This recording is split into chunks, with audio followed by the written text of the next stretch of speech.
오늘은 부활주일입니다. 오늘 새벽 예수님이 누우셨던 그곳을 막고 있던 무거운 돌문이 열려지고 예수님이 부활하셨습니다. 이 부활의 기쁨과 감격이 지금 코로나19 바이러스의 확산으로 말미암아서 고통받고 신음하고 있는 모든 영혼들 가운데 소망의 약속이 되시기를 주님의 이름으로 축복합니다. 요즘 한국과 일본뿐만 아니라 전 세계 곳곳에서 코로나19 바이러스가 확산되면서 너무나 마음이 무겁고 힘든 시간들을 보내게 됩니다. 이러한 상황 속에서 의사와 간호사들 한 분 한 분이 코로나의 확산을 막기 위하여서 곳곳에서 헌신하고 계시고 또 환자들을 검진하고 치료하는 일에 잠시의 쉴 틈도 얻지 못하고 그렇게 헌신하는 모습을 보면서 마음으로 감사의 마음도 있지만 그 너무나 큰 수고 때문에 안타까운 마음도 함께 품게 됩니다. 그런데 그 모습을 보면서 이 시대의 성도들과 교회의 모습들은 과연 어떠해야 하는지 무거운 마음으로 숙제를 품게 됩니다. 하지만 지금 사회의 분위기를 보면 이러한 부담조차도 용납되지 않으면서 제발 아무것도 안 해도 좋으니까 모이지나 말라는 그 요구를 받고 있는 것 같아서 마음이 더 무겁고 아프기도 합니다. 하지만 여러분, 이것이 전부일까요? 저는 결코 그렇지 않다고 생각합니다. 코로나 바이러스 이 확산세가 진정되어지고 사람들의 육체적인 문제가 회복되고 나면 그 다음에는 마음과 영혼의 문제가 남게 됩니다. 바로 이때 교회와 그리스도인들의 사랑의 섬김과 헌신이 필요하게 될 것이라고 저는 믿습니다. 저는 이러한 섬김을 대표하는 한 장의 사진을 보면서 소망을 얻게 되었습니다. 여러분도 브라질 리우데자네이루에 가시면 거기에 높이 솟아있는 예수상에 대해서 들어보신 적이 있으실 거예요. 그런데 지난 3월 18일 밤에 이 예수상 앞에서 아주 특별한 시간이 있었다고 합니다. 그것은 바로 여러분이 사진에서 보시는 것처럼 코로나19 바이러스로 인해서 고통받고 있는 여러 나라들의 국기를 비추고 함께 기도하는 시간을 가졌던 순간입니다. 주님께서 그 넓은 품에 고통받고 있는 각 나라와 그 백성들을 안으시고 특별히 우리의 조국 한국과 우리가 지금 살아가고 있는 이 땅 일본을 포함해서 고통받는 자들을 위해 기도하고 계신다고 생각하니까 얼마나 큰 은혜와 감동이 되었는지 몰라요. 여러분, 이것이 바로 이 시대의 교회와 그리스도인들의 역할과 사명이 무엇인지를 생생하게 보여주는 장면이라고 생각됩니다. 그런데 오늘 본문의 말씀에도 보시면 우리 인간이 육체만을 지닌 존재가 아니라 그 육체를 뛰어넘는 영혼을 가진 존재이고 그 영혼에는 예수님께서 주신 영원에 대한 소망이 있다라는 사실을 나사로를 통해서 보여주고 계십니다. 나사로는 단순한 한 개인이 아니라 예수 그리스도를 믿는 성도의 모습이 어떠해야 하는지를 미리 보여주는 예고편과도 같습니다. 그러면 그 나사로를 통해서 보여주신 예고편의 내용은 무엇입니까? 첫 번째로 하나님의 아들 예수께서 우리를 위해 이 땅에 오셨다는 것입니다. 오늘 본문에 보시면 나사로가 병이 들자 그의 누이 마르다와 마리아는 예수님께 사람을 보내서 급히 와주실 것을 요청합니다. 요한복음 11장 3절 말씀에 보시면 이에 그 누이들이 예수께 사람을 보내어 이르되 주여 보시옵소서 사랑하시는 자가 병들었나이다 라고 요청하고 있습니다. 그들은 자신들의 문제를 가감없이 예수님께 요청하고 있습니다. 어떻게 그럴 수 있을까요? 그들은 예수님이 자신들을 얼마나 사랑하시는지, 그리고 자신들이 예수님을 얼마나 사랑하는지를 알고 있었고 그 사랑의 관계를 확신하고 있었기 때문입니다. 5절 말씀에도 예수님은 이렇게 말씀하십니다. 예수께서 본래 마르다와 그 동생 나사로를 사랑하시니, 마르다와 그 동생과 나사로를 사랑하셨다라고 말씀하고 있죠. 7절에는 그 말씀에 응답하셔서 이렇게 말씀하십니다. 제자들에게 이르시되 유대로 다시 가자. 이제 예수님은 자리에서 일어나셔서 나사로가 병들어 있는 그 베다니를 향하여 출발하시고자 하시는 거예요. 그런데 그때 한 가지 문제가 일어납니다. 그것은 무엇이냐면 바로 얼마 전 수전절을 지났는데, 이 수전절을 맞이해서 예수님께서 제자들을 이끄시고 예루살렘에 올라가셨다가 사람들과 논쟁이 붙고 유대인들이 화가 나서 돌을 들어 예수님과 제자들을 쳐서 죽이려고 했던 사건이 있었거든요. 그래서 이제 예수님이 그 유대인들을 피해서 이곳에 와 있었는데 방금 또 요청이 와서 유대로 가야 되는 상황이 생긴 거예요. 그러니까 제자들 중 누군가가 이렇게 이야기합니다. 아니 선생님, 방금 전에도 유대인들이 돌로 치려고 해서 피해서 이곳으로 왔는데 다시 유대로 가야 한다니요. 이거 너무나 위험한 일 아닌가요? 라고 반대하며 일어나고 있는 거예요. 하지만 주님은 나사로와 마르다와 마리아를 사랑하셨기 때문에 그 길을 지체치 않고 떠나가십니다. 이쯤 되면 어떤 분들은 이렇게 생각하실 수 있어요.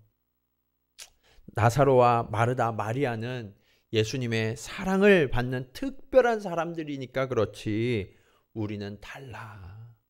우리는 그렇지 않아. 이렇게 생각하시는 분들이 계실지도 모르겠어요. 하지만 여러분, 사실은 결코 그렇지 않습니다. 우리가 너무도 잘 아는 말씀, 요한복음 3장 16절에 보시면 예수님이 사랑하시는 대상이 누구인지에 대해서 말씀하시죠. 하나님이 세상을 이처럼 사랑하사.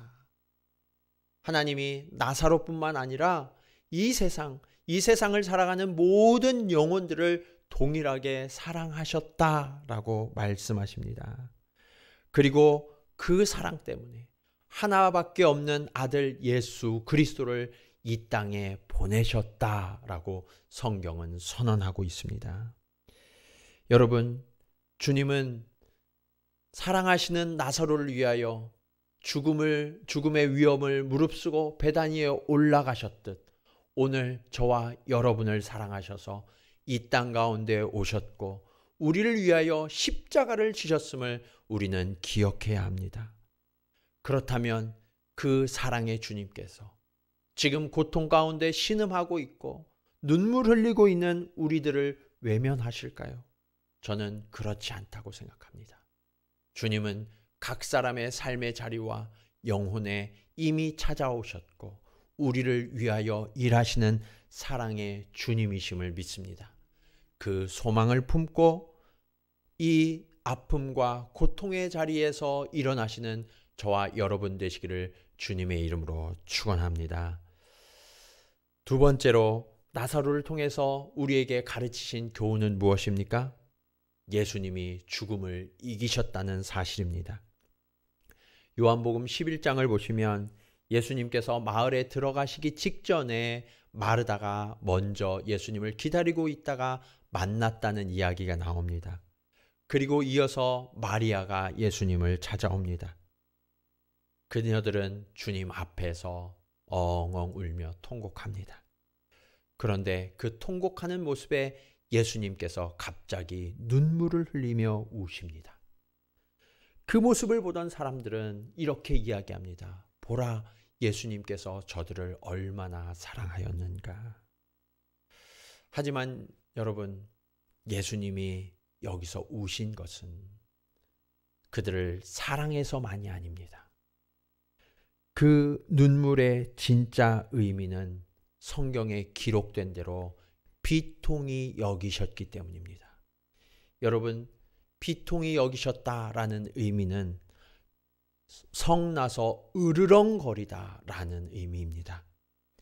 예수님께서 이 여인들이 우는 것을 보시며 불쌍히 여기시기도 하셨지만 동시에 끓어오르는 분노를 참지 못하고 그 분노 때문에 눈물을 흘리셨다라고 말씀하고 있는 거예요.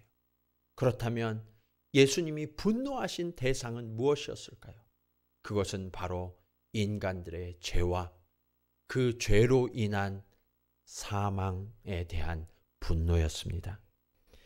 예수님은 사랑하는 사람들이 죄에 빠지고 그래서 죽을 수밖에 없었음을 슬퍼하시며 화를 내셨던 것입니다. 그리고 그 끓어오르는 분노를 절제하고 계셨지만 그 마음에 슬픔이 차올라 눈물을 흘리고 계셨던 겁니다. 이제 예수님은 그 비통함을, 그 분노를 마음에 품고 나사로의 무덤 앞에 서십니다. 그리고 큰 소리로 외쳐 명령하십니다. 나사로야, 나오너라. 그러자 무슨 일이 일어납니까? 44절 말씀은 어떤 일이 일어났는지를 증거하고 있습니다. 죽은 자가 수족을 배로 동인 채로 나오는데 그 얼굴은 수건에 쌓였더라. 예수께서 이르시되 풀어놓아 다니게 하라 하시니라. 예수님의 명령이 얼마나 강력했던지 나사로가 그 수건과 배로 동인 것을 풀지도 못하고 무덤 밖으로 나왔다라고 성경은 증언하고 있습니다. 인간으로서는 도무지 이해할 수 없는 이 놀라운 기적이 눈앞에 펼쳐집니다. 여러분, 어떻게 이런 일이 일어난 걸까요? 이것은 바로 예수님이 하나님의 아들이심을 증거하는 사건인 것입니다. 하나님의 아들이신 예수님은 우리의 생명의 주관자이십니다. 주님 앞에서는 사망도 그 힘을 잃고 무릎 꿇을 수밖에 없다는 사실을 나사로의 부활은 증거하고 있다는 것을 우리는 깨달아야 합니다. 그리고 이 사건은 잠시 뒤 인류 역사의 가장 중요한 사건을 예표합니다. 그 사건이 무엇입니까? 바로 십자가에서 죽으신 예수 그리스도의 부활의 사건입니다.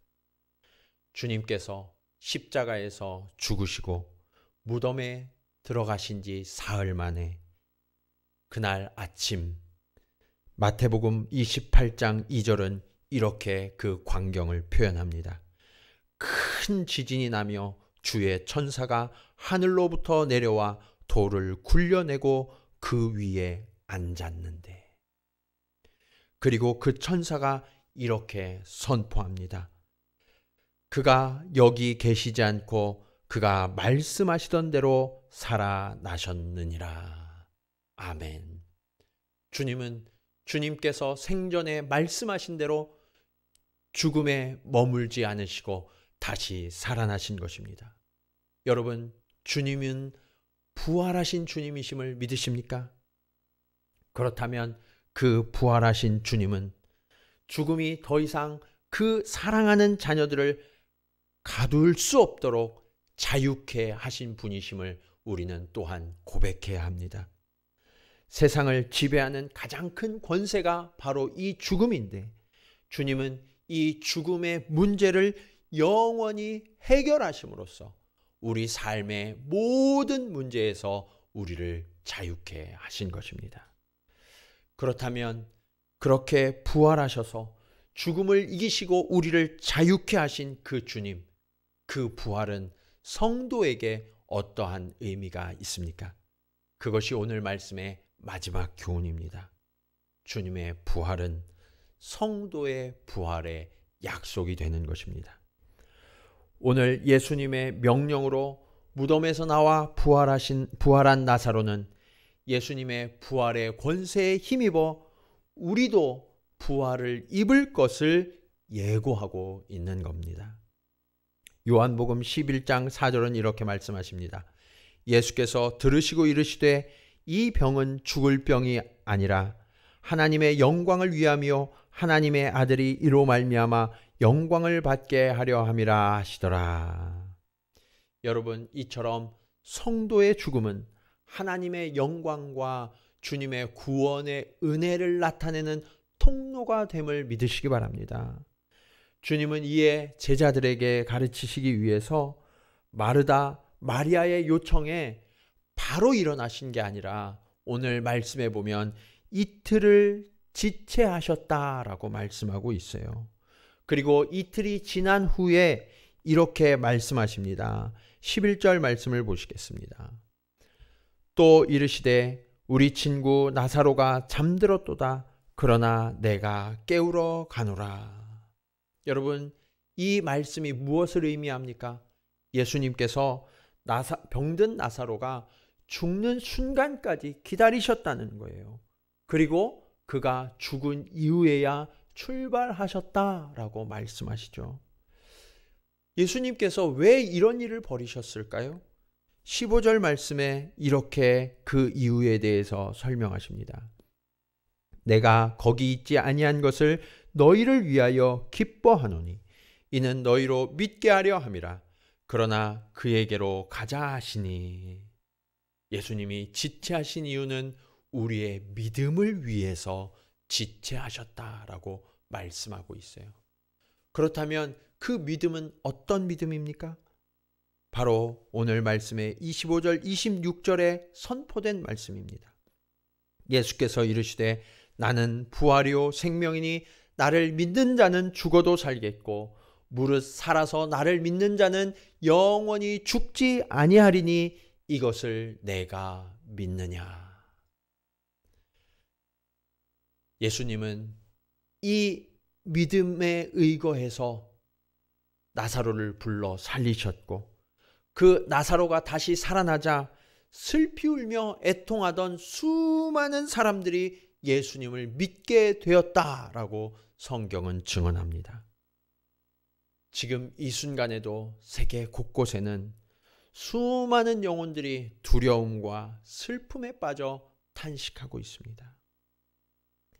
서론에 말씀드린 리우데자네이루 예수상에 비친 그 국기의 모습에 세계가 위로를 받았다라는 기사처럼 바로 이때 필요한 것이 사망을 이기신 주님의 부활과 영생의 소망이 아니겠습니까? 이제 저와 여러분이 오늘의 나사로가 되어서 사람들을 슬픔과 탄식에서 일으키며 부활의 영광과 기쁨을 함께 누리게 하는 예수 그리스도의 증인이 된다면 이 땅의 아픔과 상처를 치유하고 하나님 나라를 경험하게 하는 그러한 하나님의 사람들, 구원의 통로가 되게 하실 줄로 믿습니다. 기도하시겠습니다.